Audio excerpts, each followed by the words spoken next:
ఇప్పుడే జీ5 app download చేయండి. చూడండి మీ ఫేవరెట్ టీవీ షోస్ ఎప్పుడైనా ఎక్కడైనా. చెప్పేది మీకే.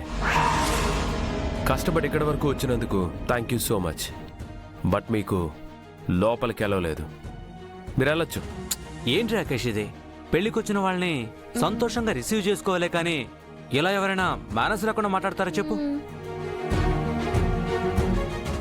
నీకింకా అర్థం కాలేదా రవి?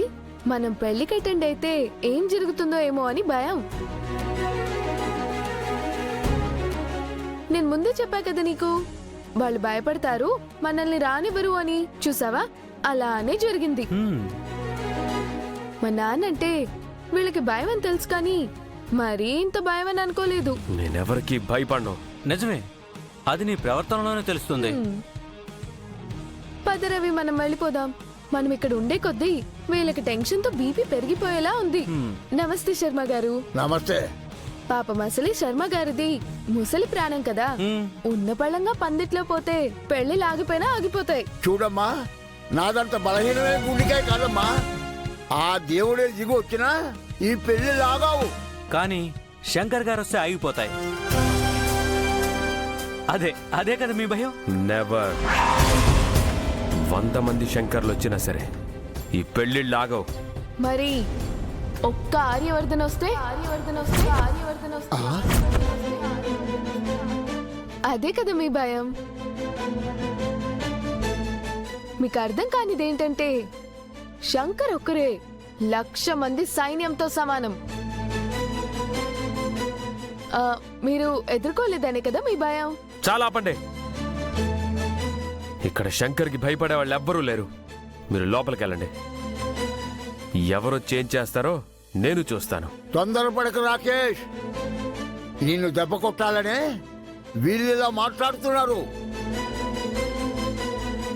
నా మాట వినరా, నీ నిర్ణయం మార్చుకోకు. మీరుండండి తాతయ్య. ఇది నాకు ఛాలెంజ్తో సమానం. ఏం జరిగినా పర్వాలేదు. నేను శంకర్కి భయపడ్డాననేది మాత్రం అస్సలు జరగకూడదు. వెళ్ళనివ్వండి. వీళ్ళ వల్ల ఏమీ కాదు. వెళ్ళండి, వెళ్ళి పెళ్లి చూడండి. Thank you, thank you. చూడండి చూడండి. Good boy. రాకేష్,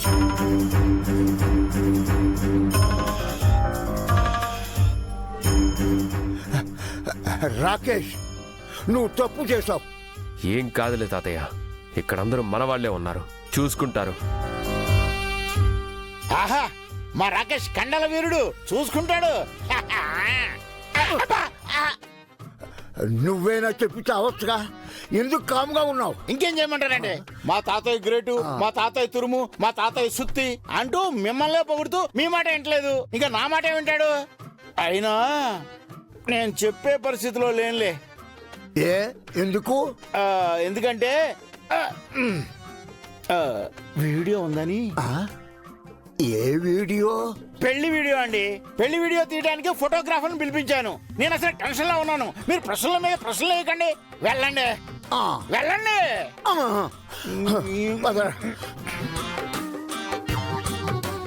ఏ శంకర్, ఏం స్కెచ్ చేసావయ్యా? నన్ను ట్రాప్ చేసి మిమ్మల్ని పిలిపించేలా చేసావు. అంతలోనే వీళ్ళ పంపించి రాకేష్ని రెచ్చగొట్టి లోపలికి ఎంట్రీ ఇచ్చేలా చేసావు.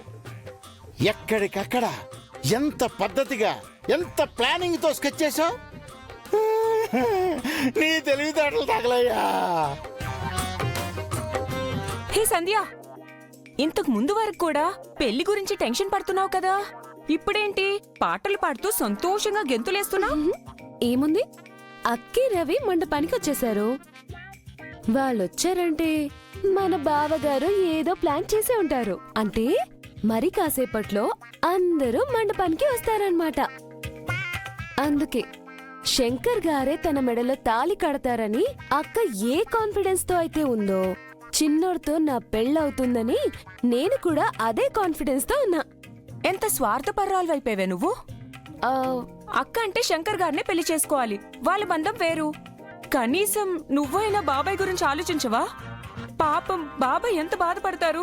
ఆయన ప్రాణాలతో చెలగాట మారుతావా? చాలా ఆపవే నువ్వు నీ ఎమోషనల్ డ్రామా. చూడు శ్రావణి, బాబాయ్ అంటే నాకు ఇష్టమే, గౌరవమే. అలా అని ప్రేమించిన వాడిని కాదని నా జీవితాన్ని నేను నాశనం చేసుకోలేను. అయినా బాబాయ్కి ఏమవుతుందో అని నువ్వు భయపడనక్కర్లేదు.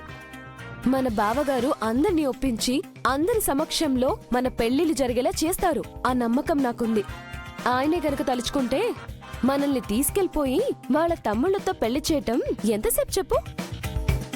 కానీ అలా చేయాలనుకోవట్లేదు. ఎవరి మనసు నొప్పించకుండా అందరి సమక్షంలో ఆశీర్వాదాల మధ్య పెళ్లిళ్ళు జరిపించాలని అనుకుంటున్నారు. బాబాయ్కి ఏం కాదంటే నాకేం ప్రాబ్లం లేదు. నీకు ఫస్ట్ నుంచి ఏ ప్రాబ్లమూ లేదు. నువ్వే ఉన్నట్టు ఫీల్ అవుతున్నావు అంతే. అసలు నీ ప్రాబ్లం ఏంటో చెప్పనా? నీకు పెద్దోడంటే ప్రేముంది, కానీ బయటికి చెప్పవు. ఉన్న ప్రేమని లేదని ఫీల్ అవుతున్నావు. లేని ప్రాబ్లంని ఉందని క్రియేట్ చేసుకుంటున్నావు అంతే. ఒక్కసారి ఆలోచించు. పెద్దోడు నిన్ను చాలా ప్రేమిస్తున్నాడు.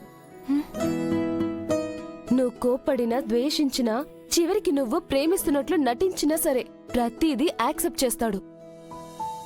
ఇప్పుడు కూడా నువ్వు బాబాయ్ కోసం బాధపడుతున్నావు, కానీ తనేమో తన ప్రేమ కోసమే బాధపడుతున్నావేమో అని నమ్మకంతో ఉన్నాడు.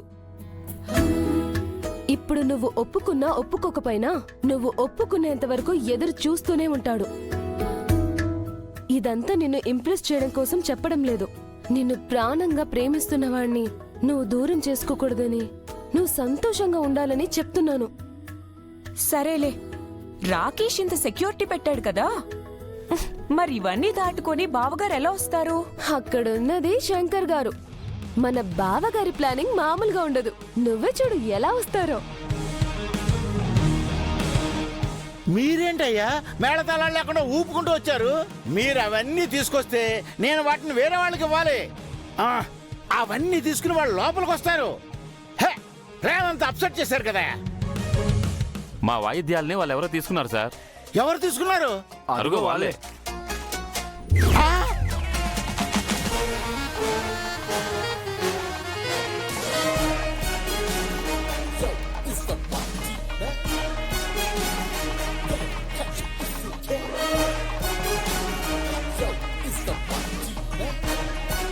నేను వీళ్ళని మేళతాళాల గెటప్తో ఎంటర్ చేయాలనుకున్నాను, కానీ వీళ్ళకి ఎలా తెలిసింది అదే గెటప్లో వచ్చేసారు?